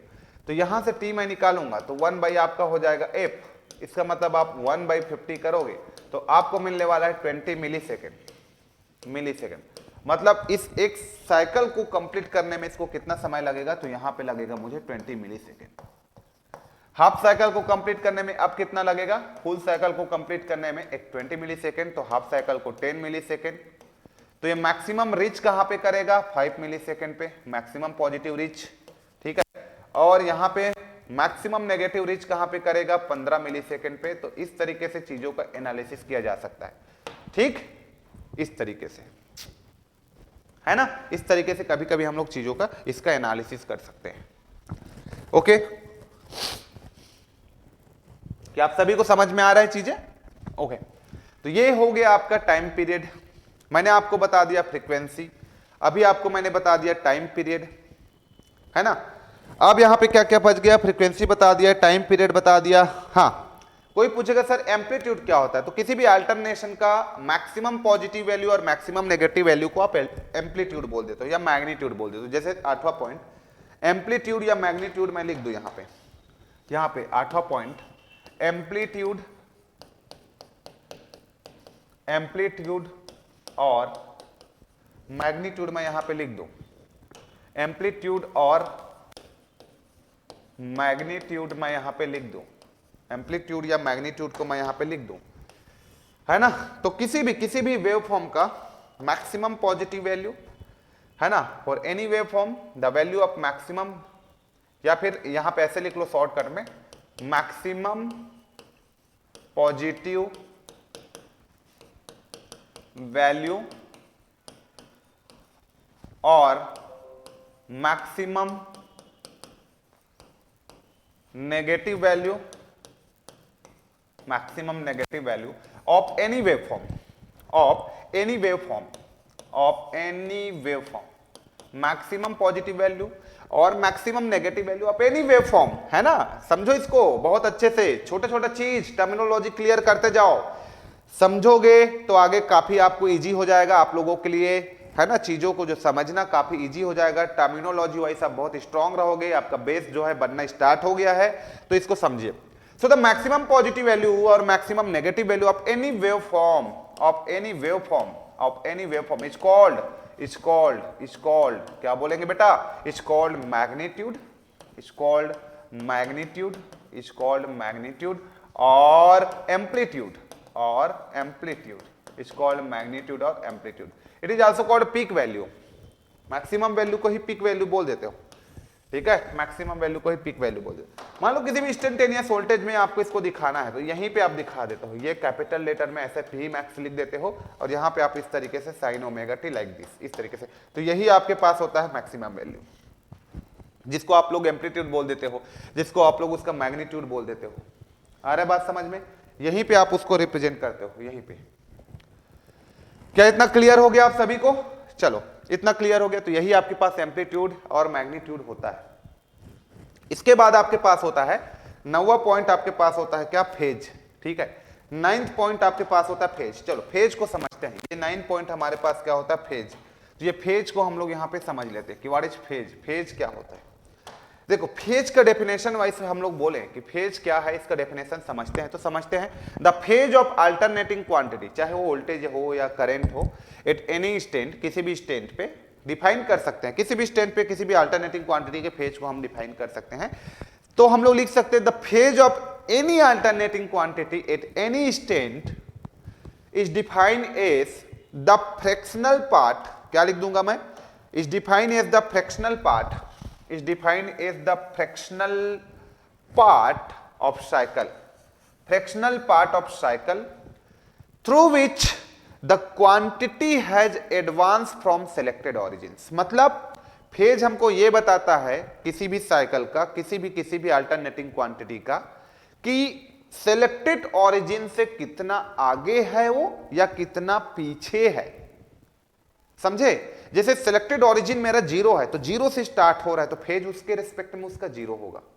तो फेज क्या बताता है, किसी भी सिग्नल का एक फ्रैक्शनल पार्ट होता है किसी भी अल्टरनेटिंग क्वांटिटी का, जो ये बताता है कि वो सिलेक्टेड ओरिजिन से कितना एडवांस है या कितना डिले है। एडवांस या डिले को फेज बताता है। तो फेज का मतलब वही है, सिलेक्टेड ओरिजिन से कोई वेव फॉर्म जो है वो कहां कितना एडवांस है या कितना डिले है, बस ये समझो, यही फेज है आपका। चलो अभी समझते हैं फेज का मतलब यही है। लेट्स से सपोज मेरे पास कोई यहां पे कोई वेव फॉर्म है। सपोज ये मेरे पास कोई वेव फॉर्म है, जस्ट मैंने ले लिया यहां पे इस तरीके का, यहां पे, ठीक है, और यहां पे मैंने लिख दिया ओमेगा टी, और ये मेरे पास कोई ईएमएफ हो गया और ये 0 हो गया। अब मेरा सिलेक्टेड ओरिजिन क्या है, ये है, ठीक।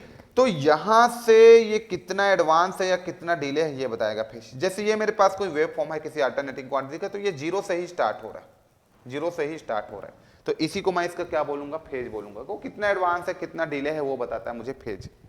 आ रहा है बात समझ में। तो फेज का मतलब ये है कि कितना एडवांस है कितना डिले है कितना क्या है सिलेक्टेड ओरिजिन से कोई वेव फॉर्म, कोई instantaneous value of any quantity, वो बताता है फेज मेरा। गॉट इट, समझ में आ गया। तो ये हो गया मेरा फेज। अब इसको और डिटेल में हम लोग बातें करेंगे फेज के बारे में। चलो अब फेज हो गया तो हम लोग यहां पे समझते हैं हमारे पास जो नेक्स्ट पॉइंट है फेज के बाद, that is point number 10। Point number 10 है मेरे पास, फेज के जस्ट बाद में बात करने वाला हूं आगे, जो कि है आपके पास 10th पॉइंट, और इसमें मैं बात करने वाला हूं फेज डिफरेंस। तो यहां से चीजें जो है बहुत सारा चीज आपको समझ में आएगा। Phase difference, phase difference, phase difference, ये सारा चीजें हम लोग समझेंगे। देखो यार, जेई के पॉइंट ऑफ व्यू से, एई के पॉइंट ऑफ व्यू से छोटे छोटे टर्मिनोलॉजी बहुत इंपॉर्टेंट होता है, और आप पढ़ ही रहे हो बेसिक इलेक्ट्रिकल, तो ये सारा क्वांटिटीज के बारे में आपको एक इंफॉर्मेशन होना चाहिए, आपके पास एक अच्छा आइडिया होना चाहिए समझने के लिए।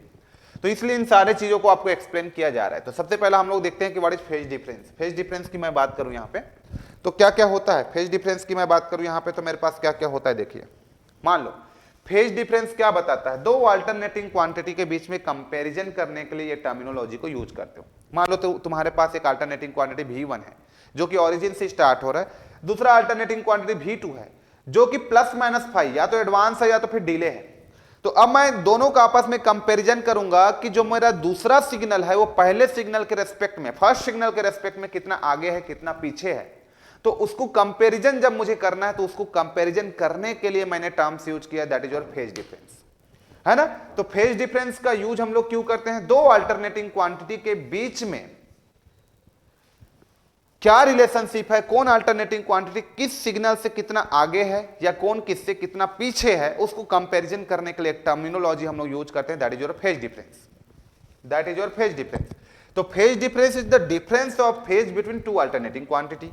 क्या बोल सकते हैं sir, phase difference is the difference of phase, क्या लिख सकते हैं यहां पे, difference of phase, difference of phase, difference of phase of two alternating quantity, of two alternating quantity, of two alternating quantity, of two alternating quantity.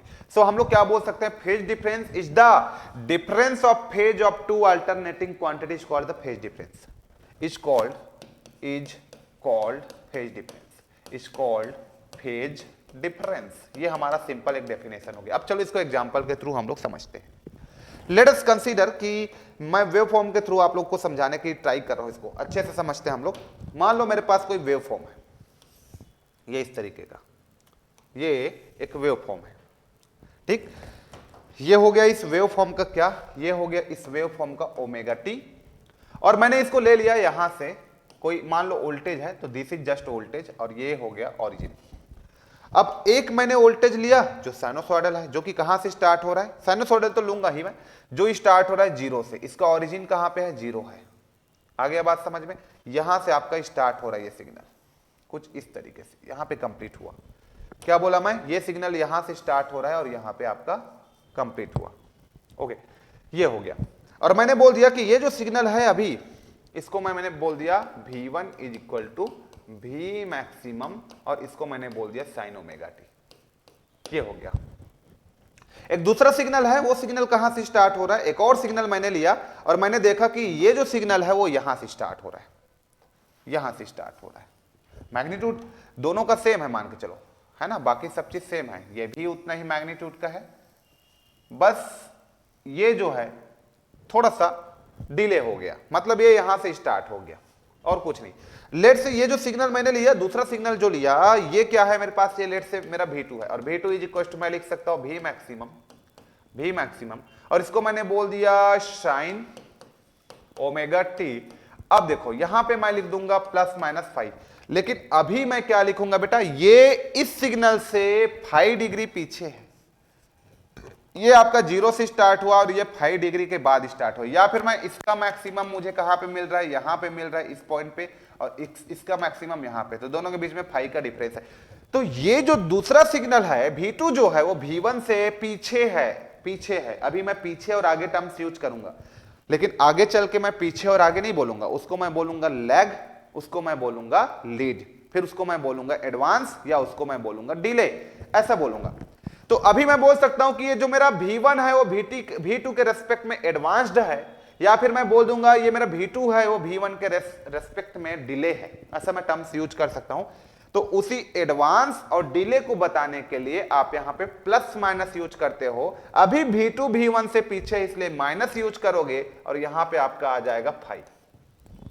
अब sir plus minus का क्या वहां पे इशू है, प्लस कब यूज करते हैं, minus कब यूज करते हैं, उसको समझना है। तो प्लस का मतलब होता है लीडिंग और माइनस का मतलब होता है लैगिंग, उसको भी हम लोग समझेंगे हर एक पॉइंट को, ठीक है। तो ये हो गया, इसका मतलब ये हुआ कि पहला सिग्नल मेरा ओरिजिन से स्टार्ट हो रहा है, तो Vm sin ओमेगा टी, उसको मैंने रेफरेंस ले लिया, और दूसरा सिग्नल जो होता है इस ओरिजिन के रेस्पेक्ट में यहां से स्टार्ट हो रहा है, तो फेज कितना आ गया उसका, दूसरे सिग्नल का फाई आ गया। तो दोनों में डिफरेंस करोगे, इस सिग्नल और इस सिग्नल में, तो दोनों के बीच में फेज डिफरेंस कितना का आएगा, फाई का आएगा। तो यही होता है फेज, ये बताता है कि एक सिग्नल सेलेक्टेड ओरिजिन से कितना एडवांस है या कितना डिले है, और दूसरी बात फेज डिफरेंस ये बताता है कि इन दोनों क्वांटिटी के बीच में, जब वो क्वांटिटी सेम नेचर का हो, जब वो क्वांटिटी पॉजिटिव हो, जब वो क्वांटिटी, दोनों क्वांटिटी का फ्रीक्वेंसी सेम हो, तो वो कितना एक दूसरे से आगे है या पीछे है, उसको बताता है फेज डिफरेंस। ओके, तो अभी ये फेज डिफरेंस मुझे पता चल गया। तो दोनों के बीच में फेज डिफरेंस कितना है, 5 का है। लेट से फॉर एग्जांपल एक और सिग्नल मैं यहां पे ले लूं, इस तरीके का एक और सिग्नल मैं यहां पे ले लूं, कुछ इस तरीके का। मान लिया जाए कि चलो एक और सिग्नल हम लेते हैं यहां पे आप लोग के लिए, दैट इज योर, यहां से ले लेते हैं। ओके, यहां से ले लेते हैं, यहां से ये ले लिया मैं। ओके, ये ले लिया, और लेट से मैं बोल देता हूं कि ये जो सिग्नल है वो सिलेक्टेड ओरिजिन से V3 है, ये V3, और ये आपके पास लेट से φ1 है, ये आपके पास φ1 है। तो इसको मैं बोल देता हूं कि ये मेरा ओरिजिन से, सिलेक्टेड ओरिजिन से कितना हो गया, ये मेरे पास φ2 हो गया। तो मैं इस V3 के लिए क्या लिखना चाहूंगा, इस V3 के लिए लिखना चाहूंगा V3, मैग्नीट्यूड मैंने सेम रखा है, अभी मैग्नीट्यूड कुछ भी हो सकता था, ठीक है, मैग्नीट्यूड अभी सेम मैग्नीट्यूड रखा है, मैग्नीट्यूड कुछ भी हो सकता है, डजंट मैटर, फ्रीक्वेंसी सेम होना चाहिए और दोनों सेम नेचर का होना चाहिए। यदि एक साइन है तो दूसरा भी साइन, तभी आप फेज का कंपैरिजन कर सकते हो, अदरवाइज फेज का कंपैरिजन यहां पे नहीं होगा। तो यहां पे फेज का कंपैरिजन करने के लिए कुछ बातों का ध्यान रखना पड़ता है आप लोगों को, फेज का कंपैरिजन करने के लिए कुछ बातों का ध्यान रखना पड़ता है। ओके, चलो, तो अब हम लोग आगे बढ़ते हैं यहां पे फेज के बारे में। तो V3 V मैक्सिमम, और ये मेरे पास क्या हो जाएगा साइन, और ये मेरे पास हो जाएगा ओमेगा टी माइनस का फाई 2। अब माइनस लिखोगे कि प्लस? नहीं, तो ये मेरा सिलेक्टेड ऑरिजिन से है और सिलेक्टेड ऑरिजिन से ये आगे है, लीड कर रहा है, तो this is your plus. Plus इसका मतलब मैं ये बोलूंगा कि ये यदि मेरा रेफरेंस है, देखो ध्यान से, अब यदि मेरा जो ये रेफरेंस है, यदि मेरा ये जो है ये 0 से स्टार्ट हो रहा है, इसको मैं रेफरेंस मार रहा हूं, तो ये आगे वाला क्या करेगा? आगे है, इसका मतलब ये लीड कर रहा है, आगे है मतलब लीड करना है ना भाई। जैसे कि चुनाव होता है, वोटिंग का काउंट होता है, कोई 10 वोट से आगे है मतलब वो लीड कर रहा है, फलाना, ऐसे बोलते हो ना। तो वैसे ये है, ये मेरा रेफरेंस है, ये आगे है उससे मतलब लीड कर रहा है, और ये उससे पीछे है फाई 1, इसका मतलब ये क्या कर रहा है? यहां पे लैग कर रहा है, लैग। तो यहीं से कॉन्सेप्ट आता है लीडिंग और लैगिंग का। आगे को बोलते हैं लीडिंग और पीछे को बोलते हैं लैगिंग। तो इसलिए लीडिंग के लिए हम लोग क्या यूज कर लेते हैं? पॉजिटिव। क्या बोला मैं? लीडिंग के लिए क्या यूज कर लेते हैं? Positive sign. यदि कोई किसी से कितना आगे है उसको बताना है तो एक टर्म्स यूज करते हैं leading, that is your positive sign. और कोई किसी से कितना पीछे है उसको अपने को बताना है तो हम नेगेटिव साइन यूज करते हैं, that means lagging, that means lagging. ये हम लोगों ने वेव फॉर्म के थ्रू लीडिंग लैगिंग के कॉन्सेप्ट को समझ गए। आ गया? तो कुल मिलाकर मैं लिखना चाहूं कि यदि ये मेरा V1 है तो V1 तो रेफरेंस है, तो V2 जो होता है, V2 जो है V1 से लैग कर रहा है, या फिर V1 V2 से लीड कर रहा है, ऐसे भी लिख सकते हो आप। या फिर यहां पे देखो क्या क्या लिख सकते हो। पहला चीज V1 और V2 के बीच में रिलेशन, तो आप क्या लिख सकते हो? V1 लीड V2, ऐसे भी लिख सकते हो, बाई V1 V2 से लीड कर रहे हैं ना, बाई फाई 1 डिग्री, ऐसे लिख सकते थे। सेकेंड आप लिखना चाहोगे तो ये भी लिख सकते हो, V2 lag V1 by phi 1 degree, ऐसे भी लिख सकते थे। तो V1 को V2 के रेस्पेक्ट में मैंने दो तरीके से लिख दिया। वैसे V3 को भी लिखा जा सकता है, थर्ड V3 को भी लिखा जा सकता है। तो V3 लीड कर रहा है, V3 लीड किससे? V1 से, V1 बाई फाई 1 डिग्री। और फोर्थ में क्या लिख सकता हूं? V3, या फिर ऐसे लिख सकता हूं, फोर्थ में क्या लिख सकता हूं? V1, ये V1 लैग V3 बाई कितना डिग्री? Phi 2 degree. ये फाई 2 और फाई 1। तो लिखने का हमारा ये तरीका है कि जैसे राम जो है श्याम से आगे है, तो क्या बोलोगे? राम श्याम से आगे है। ये भी तो बोल सकते हो कि श्याम राम से पीछे है, ऐसा भी तो बोला जा सकता है ना।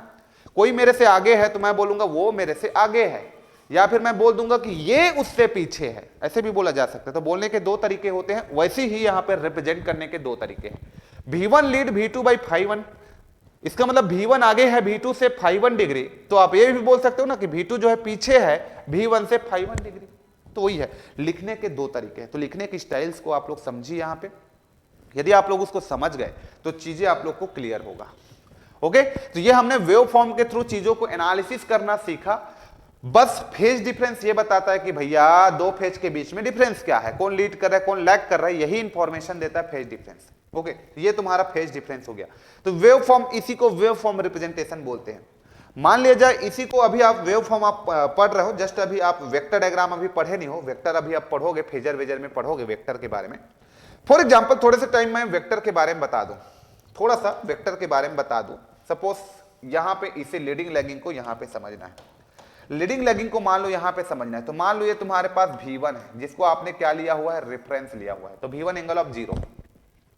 उसके बाद V2 को आपने क्या कराया था बेटा? V2 को आपने इससे क्या करा दिया था? लैग करा दिया था। V2 को आपने क्या करा दिया था? लैग कराया था इस तरीके का। तो ये आपने क्या बोल दिया था? ये V2, और इसको आपने बोल दिया था कि सर ये तो लैग कर रहा है, कितना डिग्री? Phi 1 degree. तो देखो V1 को रेफरेंस आपने लिया, तो जस्ट आपने इसको रेफरेंस ले लिया, रेफरेंस, ठीक है। और V2 को आपने फाई 1 डिग्री का लैग करा दिया, तो इसको जस्ट नीचे रख लिया। और आपने सर यहां पे V2 को लैग करा दिया, तो यहां से आपका क्या हो जाएगा? V3 जो आपने शो किया उसको लीड कराया था, किससे भाई? उससे, V1 से। तो ये तुम्हारा हो गया V3, और इसको आपने कितना लीड कराया था? कितना लीड कराया था बेटा? इसको कितना लीड कराया था? Phi 2 degree. तो दो चीजें ध्यान से देखो, लैग को रिप्रेजेंट करने के लिए किसी भी वेक्टर में, यदि ये किसी वेक्टर है जो अभी मैंने वेव फॉर्म शो किया था, मान लो मैंने उसका वेक्टर डायग्राम बनाया, तो वेक्टर डायग्राम में आप देखिए, वेक्टर डायग्राम में आप देखिए लीडिंग को वेक्टर डायग्राम में आप देखिए, लीडिंग को आपने पॉजिटिव लिया, पॉजिटिव, ये पॉजिटिव मतलब लीडिंग को पॉजिटिव, और इसको आप एंटी क्लॉकवाइज डायरेक्शन लेते हो। पहला चीज, पहला important point. Second important point, आपके पास यदि लैगिंग है, कोई सिग्नल किसी से लैग कर रहा है, तो उसको आप नेगेटिव लेते हो। नेगेटिव का मतलब होता है क्लॉकवाइज डायरेक्शन। इसका मतलब एंटी क्लॉकवाइज डायरेक्शन को पॉजिटिव रिप्रेजेंटेशन करते हैं और क्लॉकवाइज डायरेक्शन को नेगेटिव रिप्रेजेंटेशन करते हैं। ये हमारे लिए इंपॉर्टेंट होगा। आई बात समझ में सभी को? तो ये कोई रेफरेंस है, तो यहां पे आप जा रहे हो एंटी क्लॉकवाइज डायरेक्शन, तो एंटी क्लॉकवाइज डायरेक्शन मतलब आप किसको रिप्रेजेंट कर रहे हो? इसको रिप्रेजेंट कर रहे हो आप लीडिंग को। और ये आपके पास क्या है? रेफरेंस है। और नीचे की ओर जा रहे हो मतलब आप क्लॉकवाइज डायरेक्शन में आप जा रहे हो। ये देखो क्लॉकवाइज डायरेक्शन, इसका मतलब क्लॉकवाइज डायरेक्शन मतलब नेगेटिव, एंटी क्लॉकवाइज मतलब पॉजिटिव। तो ये आप लैगिंग को रिप्रेजेंट करने के लिए जा रहे हो। तो ये आपका लैगिंग को रिप्रेजेंट करना है, तो नीचे की ओर जाना है, नीचे की ओर जाना है। आ रहा है बात समझ में? तो ये छोटे छोटे पॉइंट है ना, जिसको अपने को समझना है कि लीडिंग को कैसे मैं रिप्रेजेंट करता हूं, लैगिंग को कैसे रिप्रेजेंट करता हूं।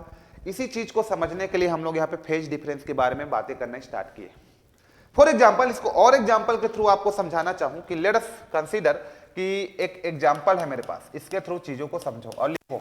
चलो एग्जाम्पल नंबर 1, एग्जाम्पल नंबर 1, यदि मेरे पास V1 का वैल्यू यहां पे एक ले लो, लेट से V1 का वैल्यू मेरे पास 10, और ये हो गया मेरे पास साइन, और ये ओमेगा टी, ठीक है। और V2 का वैल्यू मेरे पास कितना हो गया? ये भी 10 हो गया, और इसको साइन लिख दिया मैंने, ये ओमेगा टी प्लस का 30 ले लिया, ठीक है।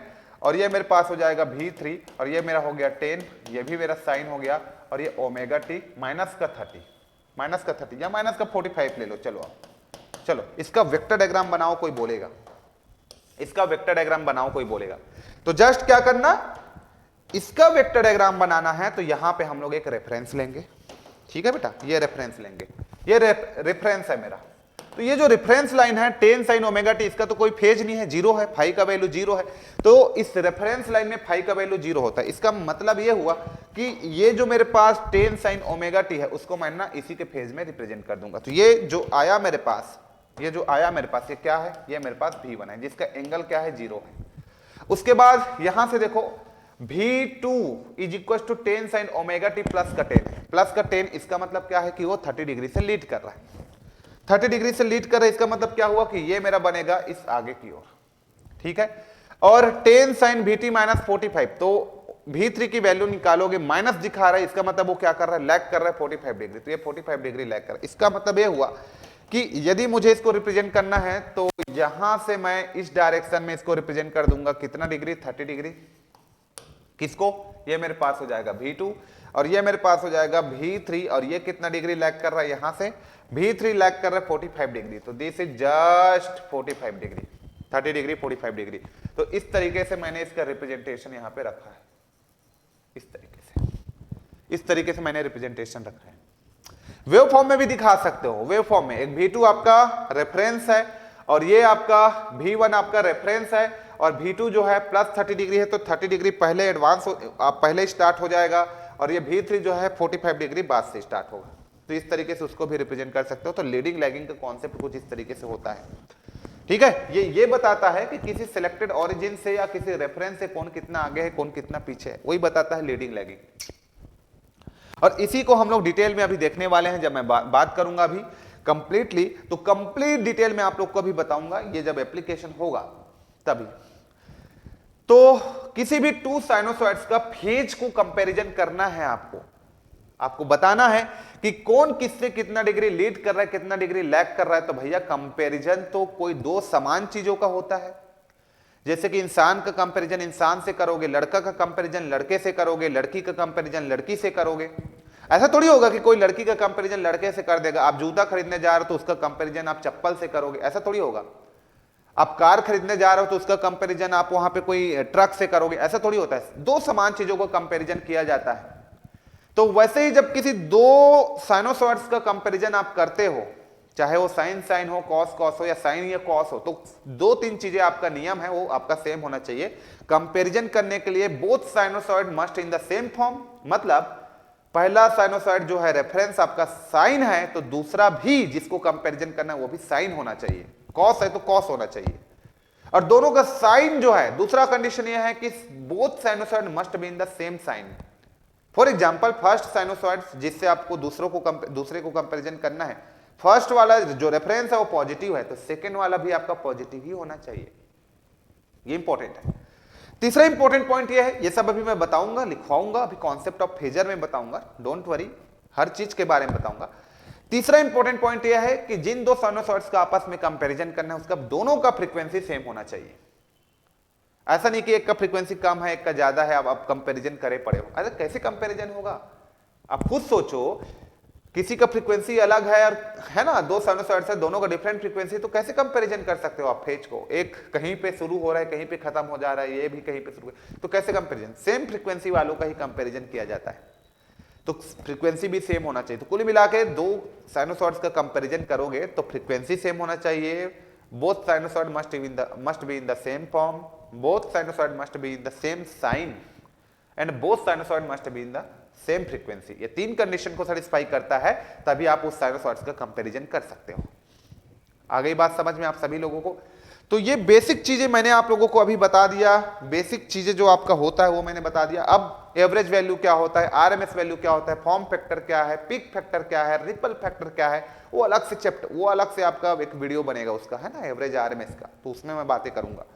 अभी बेसिक टर्मिनोलॉजी वाइज सब चीज मैंने आपको बता दिया, जिसमें पहले बताया कि जनरेशन कैसे होता है, फिर वेव फॉर्म क्या है, टाइम पीरियड क्या है, साइकिल क्या है, फिर वहां पे हम लोगों ने देखा फ्रीक्वेंसी क्या है, टाइम पीरियड क्या है, फिर हम लोगों ने देखा वहां पे कि फेज क्या होता है, फेज डिफरेंस क्या होता है, चीजों को समझा, लीडिंग लैगिंग का कॉन्सेप्ट क्या होता है ना, ये सब चीज को हम लोगों ने अभी समझा। ओके, तो अभी बहुत से बातें करना मैं स्टार्ट ही किया हूं जस्ट, अभी तो बहुत सारे चीजें, अब मैं मैथमेटिकल चीजें आपको बताना स्टार्ट करूंगा, जो आपके एग्जाम में डायरेक्टली आपके पूछे जाते हैं, उन सारे क्वेश्चंस को मैं उठा के यहाँ पे आपको बताना स्टार्ट करूंगा। ओके, तो चलिए फिर इस लेक्चर में हम लोग इतना ही करते हैं, फिर लेक्चर में फिर मिलते हैं। Till then take care, thank you so much, नमस्कार, फिर मिलते हैं नेक्स्ट लेक्चर में, थैंक यू।